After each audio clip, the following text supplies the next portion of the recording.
신앙 고백과 신앙 성장. 이번 시간에는 전반부에서는 성도님들이 하나님께 올려드려야 할 신앙 고백의 내용을 10가지로 정리해서 알려드리겠습니다. 그리고 후반부에서는 성도님들의 신앙이 성장하기 위해서 어떤 자세로 기도하셔야 할지, 그리고 그렇게 기도를 하신다면 어떤 유익을 얻게 되실지, 그리고 그렇게 꾸준히 기도를 하신다면 어떤 경지에까지 오르게 되실지를 구체적으로 알려드리겠습니다.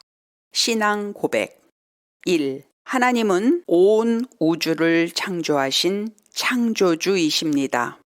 2. 저는 하나님께서 저의 죄를 대속하기 위해서 희생 제물로 십자가에 내어주신 하나님 아버지의 독생자 예수 그리스도를 저의 구주요 주님으로 마음으로 믿고 입으로 고백합니다. 3. 저는 예수님께서 부활 승천하신 후에 오순절날 성령으로 오셔서 지금 제 안에 내주하고 계시는 성령님의 인도하심에 따라서 살아가고 있습니다. 4. 저는 저에게 죄를 지은 하나님의 창조물인 사람과 그 사람으로 하여금 죄를 짓게 만든 죄의 본체인 사탄 마귀 귀신을 분리해낼 수 있습니다. 5. 그래서 저는 죄의 본체인 사탄 마귀 귀신은 미워하지만 저에게 죄를 지은 그 사람은 용서할 수 있고 기꺼이 용서합니다. 6. 제가 저에게 죄를 지은 사람과 죄의 본체인 악한 영을 분리해내어서 저에게 죄를 지은 사람을 용서했기 때문에 하나님께서도 저와 제가 지은 죄를 분리해내셔서 저를 용서하시고 저를 구원해 주실 것을 믿습니다. 7. 저는 하나님께서 저를 창조하실 때 저를 향하신 창조 계획과 목적, 그리고 하나님의 부르심의 소원을 알고 믿고 품고 있습니다. 그리고 그 소원을 이루어 드리는 삶을 살아가고 있습니다. 8. 저는 복음의 사람이고 작은 예수입니다. 그래서 항상 때를 얻든지 못 얻든지 복음을 전하며 성경 말씀을 성령의 능력으로 읽고 듣고 지켜서 행하는 작은 예수로서의 삶을 살아가고 있습니다. 9. 저는 성경의 원리대로 뿌리고 심고 가꾸고 거두는 삶을 부지런하고 성실하게 살아감으로 인해서 하나님께서 성경 말씀을 통해서 약속해 주신 제가 뿌린 것의 30배, 60배, 100배의 복을 받고 있고 그 복을 누리고 있고 그 복을 베풀고 나누고 흩트고 섬기면서 선교하고 구제하는 삶을 살아가고 있습니다. 10. 저는 임마누엘의 하나님을 믿습니다. 그래서 저는 하나님과 함께 하나님과 연합되어서 제 뜻은 죽이고 하나님의 뜻을 따라서 하나님의 나라와 그 의를 위해서 기도하며 순종하며 성화를 거쳐서 영화된 영혼육으로 저의 본향인 새 예루살렘에서 살아갈 수 있도록 이 땅에서 천국 삶의 예행 연습을 하면서 살아가고 있습니다. 신앙 성장. 신앙의 성장에는 왕도가 없습니다. 하나님을 사랑하여서 성경 말씀을 읽고 묵상하고 선포하는 것, 그리고 기도와 순종을 지속적으로 행해 가는 것이 답이고 신앙의 정도입니다. 여러분이 몰입해서 집중 기도를 하면 성령 하나님께서 여러분의 내면을 속속들이 신방을 하시듯이 헤집고 다니시면서 만지시고 치유하시고 회복시키십니다. 성령님은 여러분 안에 있는 염려, 불신, 불평, 정죄, 시기심, 억울함 등의 부정적인 생각들을 제거하십니다. 그리고 여러분의 마음속에 믿음을 불어넣어 주셔서 여러분의 생각과 말이 긍정적이 되도록 해 주십니다. 그러면서 여러분 자신과 가족들과 영혼들을 살리고 세워주는 언행으로 여러분의 언행을 변화시켜 나가십니다. 먼저는 여러분 자신부터 변화시켜 주시고 그리고 나서 차차 여러분 주변의 사람들까지도 변화시켜 주십니다. 그리고 그 후에 뒤를 이어서 여러분의 건강도 회복시켜 주시고 여러분의 삶의 환경도 형통하게 변화시켜 주십니다.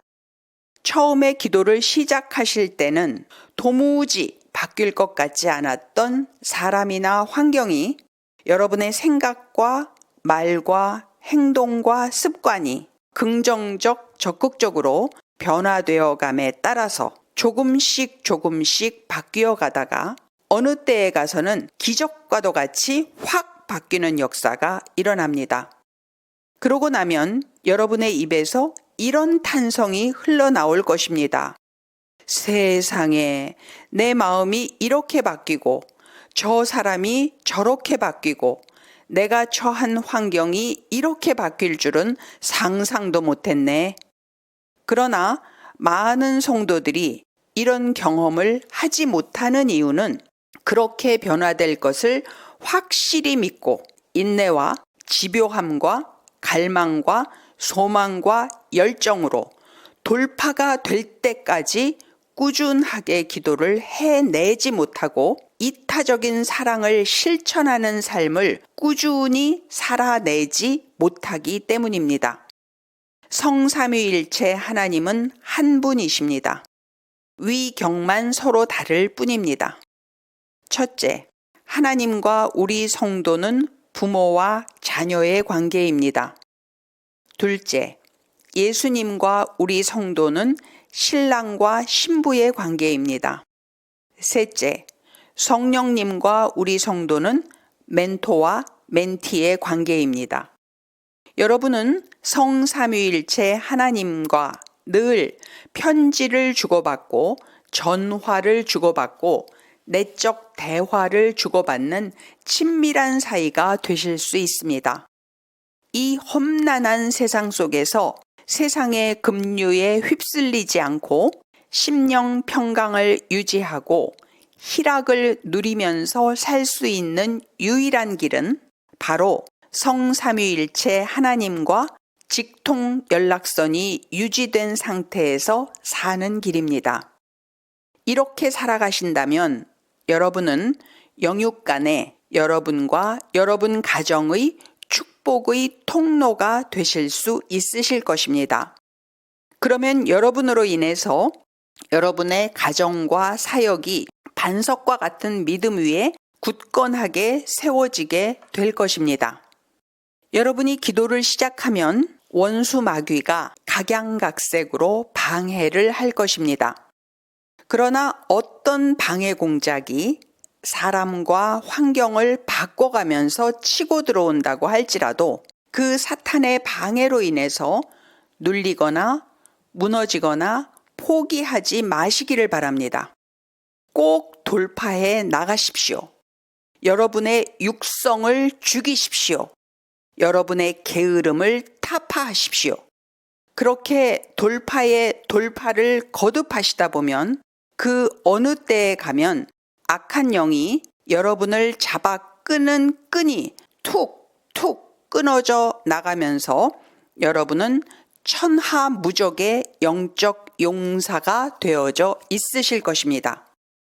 그러면서 여러분은 기도를 해도 여러분 자신과 가족을 위해서만 기도하는 것이 아니라 하나님의 나라와 그 의를 위하여 나라와 민족과 열방을 위하여 중보기도를 하게 되실 것입니다. 여러분은 영권을 갖게 되셨기 때문에 여러분의 영적 권세를 가지고 기도를 하시면 영계가 움직여서 하나님의 뜻이 이 땅에 이루어지는데 여러분의 기도가 사용이 될 것입니다. 여러분은 순종을 넘어서 자원하는 마음으로 십자가를 지고 채찍에 맞으실 준비가 되셨기 때문에 여러분이 흘리는 눈물은 자기 연민의 눈물이 아니라 영혼들을 향한 주님의 눈물이 되어질 것입니다. 방언 기도의 소리는 영계를 흔드는 강력한 무기입니다. 세게, 크게, 빠르게, 길게 기도하시기를 바랍니다. 낮고 굵은 소리는 사탄 마귀의 견고한 진을 부수고 허물어뜨립니다. 높고 가는 소리는 사탄 마귀의 고막을 찢어놓는 효과가 있습니다. 이것은 실제입니다. 기도는 단거리 경주가 아니라 장거리 마라톤 경주입니다.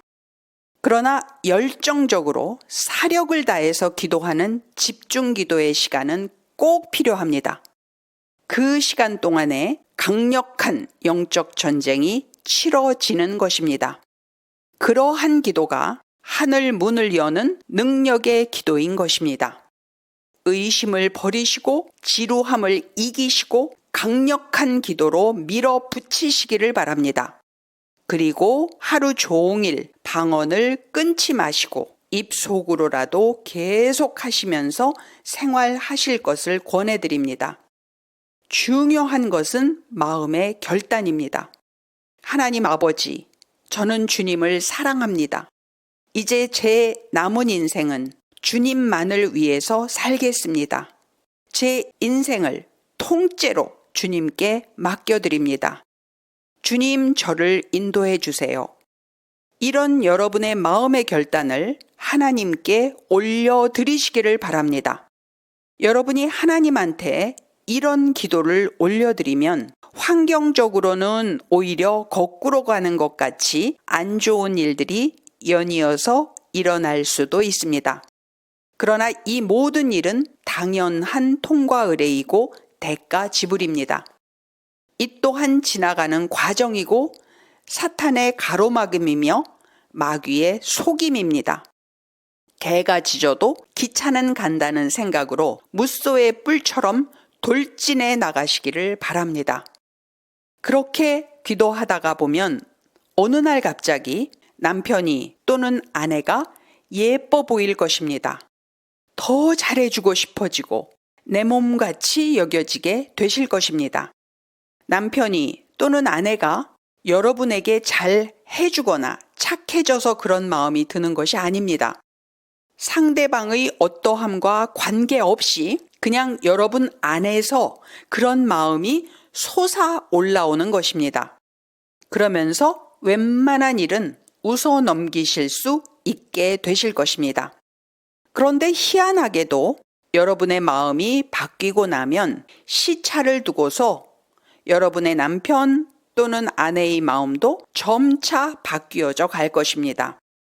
왜냐하면 남편과 아내 사이에서 이간질하던 사탄 마귀가 여러분의 마음이 긍정적으로 바뀌는 만큼 점차적으로 힘을 잃어가기 때문입니다. 그러다가 어느 순간 갑자기 여러분의 남편 또는 아내가 실제로 착해지고 순해지면서 예전과는 다르게 여러분에게 잘 대해주는 것을 보면서 여러분은 깜짝 놀라게 되실 것입니다. 몇 분 전에, 며칠 전에, 몇 년 전에, 몇십 년 전에 여러분에게 크게 상처와 트라우마를 주고 쓴뿌리를 갖게 했던 친구, 동료, 이웃, 성도, 부모, 주의 종 등에 대한 여러분의 마음이 미움과 원망에서 용서와 긍휼로 바뀌게 되실 것입니다. 아, 그 사람도 자신의 상처 때문에 열등감과 교만으로 나에게 그렇게 했던 거구나. 알고 보면 그 사람도 불쌍한 영혼이구나. 이런 마음이 들면서 그 사람을 진심으로 용서하게 되실 것입니다. 여러분이 아침에 눈을 뜨시면 어제까지와는 다르게 마음속에서 염려와 걱정이 올라오는 대신에 감사와 희락이 뽀글뽀글 올라오는 것을 느끼게 되실 것입니다. 하나님이 계시고 내가 있으면 뭐든지 할 수 있고 뭐든지 잘 될 것이다. 이런 든든한 믿음이 생겨날 것입니다. 여러분이 그동안 그렇게 기도해도 응답이 없었고 해결도 안 되고 풀리지 않았던 문제들이 서서히 풀려져 가게 될 것입니다. 누가 여러분을 괴롭히는 언행을 한다고 해도 여러분은 예전같이 화가 나지 않을 것이고 욱이 올라오지 않을 것입니다. 점차로 스트레스를 받지 않게 되니까 건강도 점점 좋아지게 되실 것입니다. 이 모든 일은 내면 세계의 영적 질서가 바로 잡히면 일어나게 되는 영계의 법칙이고 영적 원리입니다. 하나님께서 모르시는 생뚱맞은 일은 이 세상에 하나도 없습니다. 우연은 없고 필연만 있습니다. 알파와 오메가이신 하나님께서는 태초부터 종말까지의 모든 일을 다 알고 계십니다. 하나님께서는 여러분이 성삼위일체 하나님만 온전히 믿고 순종하려는 마음과 행함이 차오르고 겸손으로 허리를 동이는 겸손한 자세가 될 때까지 기다리셨다가 가장 적당한 때에 여러분의 인생에 개입하셔서 태초부터 여러분의 인생 가운데 행하려고 예정하신 가장 선한 일을 결국은 다 이루어 내고야 마실 것입니다. 하나님 감사합니다.